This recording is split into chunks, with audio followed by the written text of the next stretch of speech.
오늘 하루도 말씀으로 시작해요. 데일리 큐티 나눔 데큐나.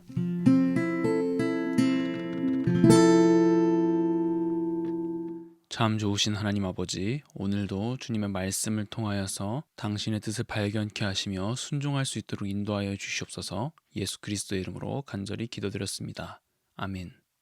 솔로몬이 예루살렘 모리아 산에 여호와의 전 건축하기를 시작하니 그곳은 전에 여호와께서 그의 아버지 다윗에게 나타나신 곳이요 여부스 사람 오르난의 타작마당에 다윗이 정한 곳이라. 솔로몬이 왕위에 오른 지 넷째 해 둘째 달 둘째 날 건축을 시작하였더라. 솔로몬이 하나님의 전을 위하여 놓은 지대는 이러하니 옛날에 쓰던 자로 길이가 60규빗이요 너비가 20규빗이며 그 성전 앞에 있는 낭실의 길이가 성전의 너비와 같이 20규빗이요 높이가 120규빗이니 안에는 순금으로 입혔으며 그 대전 천장은 잣나무로 만들고 또 순금으로 입히고 그 위에 종려나무와 사슬 형상을 새겼고 또 보석으로 성전을 꾸며 화려하게 하였으니 그 금은 바르와임 금이며 또 금으로 성전과 그 둘보와 문지방과 벽과 문짝에 입히고 벽에 그룹들을 아로 새겼더라. 또 지성소를 지었으니 성전 넓이대로 길이가 20규빗이요 너비도 20규빗이라. 순금 600달란트로 입혔으니 못 무게가 금 50세겔이요 다락들도 금으로 입혔더라. 지성소 안에 두 그룹의 형상을 새겨 만들어 금으로 입혔으니 두 그룹의 날개 길이가 모두 20규빗이라. 왼쪽 그룹의 한 날개는 5규빗이니 성전 벽에 닿았고 그 다른 날개도 5규빗이니 오른쪽 그룹의 날개에 닿았으며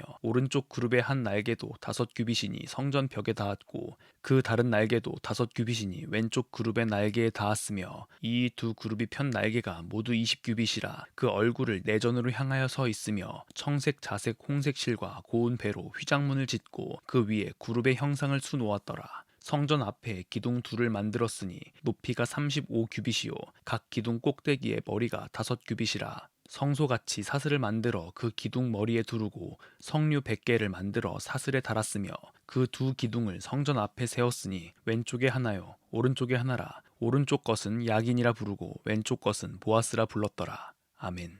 오늘의 본문을 보면 이제 솔로몬이 여호와의 전 건축을 시작합니다. 예루살렘의 모리아 산에 건축하는데요. 오르난의 타작마당과 동일한 장소로 여겨지는 그곳은 이스라엘에 있어서 여러 의미가 있는 곳이었습니다. 이곳이 제일 먼저 언급된 것은 창세기 22장인데요. 하나님께서 아브라함에게 독자 이삭을 제물로 바치라고 명령하신 곳이 바로 모리아 산이었습니다.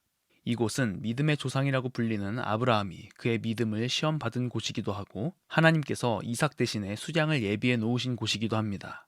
그리고 또 어디 나오냐면요. 우리가 이미 큐티를 통해서 살펴본 곳인데 역대상 21장에 나옵니다. 여기서도 믿음과 관련되어 있는 사건이 발생했었는데요.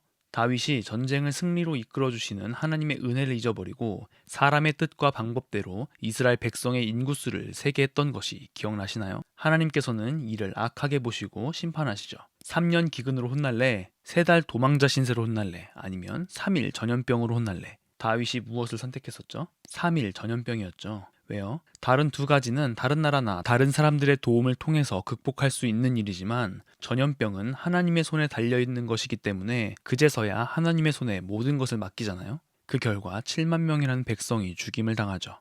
이때 다윗이 여호와를 위하여 제단을 쌓은 곳이 바로 오르난의 타작마당이었어요. 한마디로 모리아산, 오르난의 타작마당은 하나님의 진노와 긍휼을 모두 경험했던 장소였던 것이죠. 솔로몬이 왕위에 오른 지 넷째 해에 드디어 성전 건축을 시작합니다. 이후에 나오는 구절들은 규빗이라는 단위를 사용해서 여러 장소의 크기를 설명해주고 있어요. 규빗은 팔꿈치부터 셋째 손가락 끝까지의 길이로 시대마다 조금씩 달랐다고 합니다. 성전용은 보통 규빗에 손바닥 너비를 더한 정도로 약 52cm였어요. 50cm라고 놓고 계산해보면 전을 놓은 지대가 30m 곱하기 10m 정도였던 것 같고요. 성전 앞에 낭실의 길이는 너비가 10m, 높이가 120규빗이니 60m였어요. 가늠이 안 가죠. 아파트 1층의 높이가 약 2.8m라고 해요. 약 3m라고 가정했을 때 20층 높이인 거죠. 그 안을 순금으로 입혔대요. 상상이 가십니까? 지성소 속에 하나님의 영광과 존엄, 거룩을 파수하는 호위 천사를 의미하는 그룹의 형상을 새겨 거기도 금으로 입히고 오늘날 가치로 따지면 엄청나다고 밖에는 얘기할 수가 없겠습니다. 이 성전 앞에는 높이가 35규빗, 17.5m 정도의 두 기둥을 세워 야긴과 보아스라고 부르죠.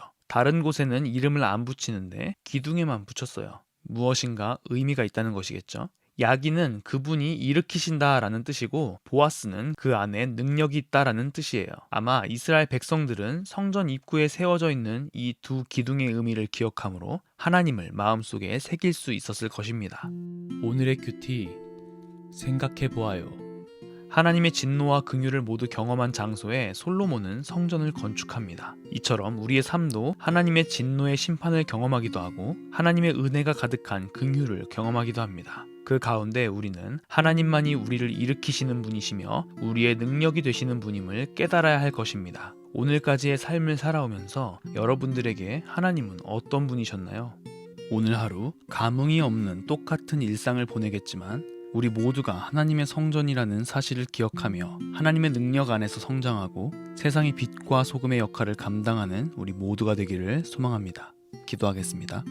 참 좋으신 하나님 아버지, 너무나도 똑같은 이런 일상생활 속에서 우리를 찾아와 주셔서 하나님의 사랑과 그 은혜를 더욱더 경험케 하시며 하나님의 임재 속에 거하여 이 세상 가운데 하나님의 나라의 확장을 위하여 선한 싸움을 싸워 나가는 우리가 될 수 있도록 인도하여 주시옵소서. 모든 걸 주님께 맡기며 예수 그리스도의 이름으로 기도드렸습니다. 아멘.